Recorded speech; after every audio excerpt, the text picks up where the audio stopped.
जोहार गे गाते को आर मिदा नोआ एचएम सोरेन यूट्यूब चैनल रे सगुन दाराम मेना कदा गाते को अबु हाले हाल रे आयमा रोस्टिंग वीडियो बुन नामदा यूट्यूब रे सर्च लिखाय आयमा रोस्टिंग वीडियो हिजुआ तो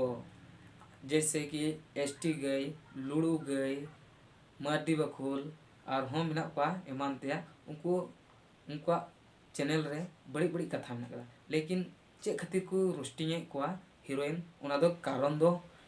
निये कारण ते गाते को होय नेल तबन पे अब सांताल समाज रे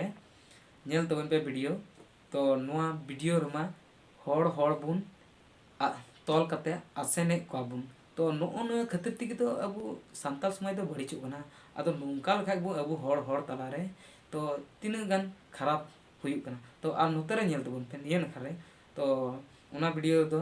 मिटे तो दिकु कोड़ा कना और मिटे हर कुड़ी कना तबे उना रे को बपला ची कना तबे उना तो ठीकु कान गया हर कुड़ी दिकु कोड़ा सते बपला दो मज गया तबे गाती को नोआ मज गी खाय दो नोआ तो बड़ी गया अब हर दो खराब गया अब हो तबे उनका खाय जवान जवान कुड़ी को ना को दिकु कोड़ा सते को बपला और अब कोड़ा हपन हो दिकु कुड़ी बुन अगु को जे बांग ठीकु नोका नोंका हुई लेन खाय दो तो नोंका बांग हुई जरूर ना उन्हें इटा दिकु ठे सिंदूर उच्ची और से नोंका हर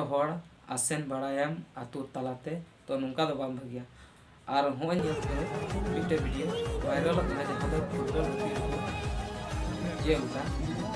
दास दा जे के हर को सामने को हड़ु बड़ाय कना और नोआ मा रियल रे फुटबॉल टंडी रे और उन्हें जहां दो हुयु कान अब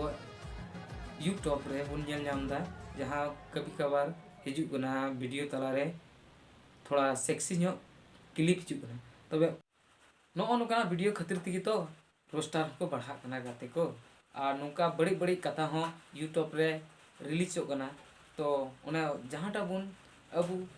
बाबुन सामने काते हैं उना हो रिलीज कना अपनारा गलती तिगी उन्हें को मेन का लगा घडरा दो लाय खाय दो इटा हड़ न्यूर लगे तो आम गिम न्यूर है से बांग गाते को तो हो नोआ खातिर तिगी रोस्टार को बढ़ा कना तबे गाते को नोआ वीडियो पे कुसिया कान खाय लाइक कतिं पे और बापे कुसिया कान डिसलाइक कतिं पे और चैनल रे नवा गे खाय पे चैनल सब्सक्राइब तबन पे और अपरेन गाते को ठे शेयर तबन पे और हो गाते को नोकाना वीडियो लगे आपे कमेंट तबन पे नोकाना वीडियो आपे को लगे अडी उसरा उसराई अगु तबन सालाम को इन से खन मुचारे जोहार।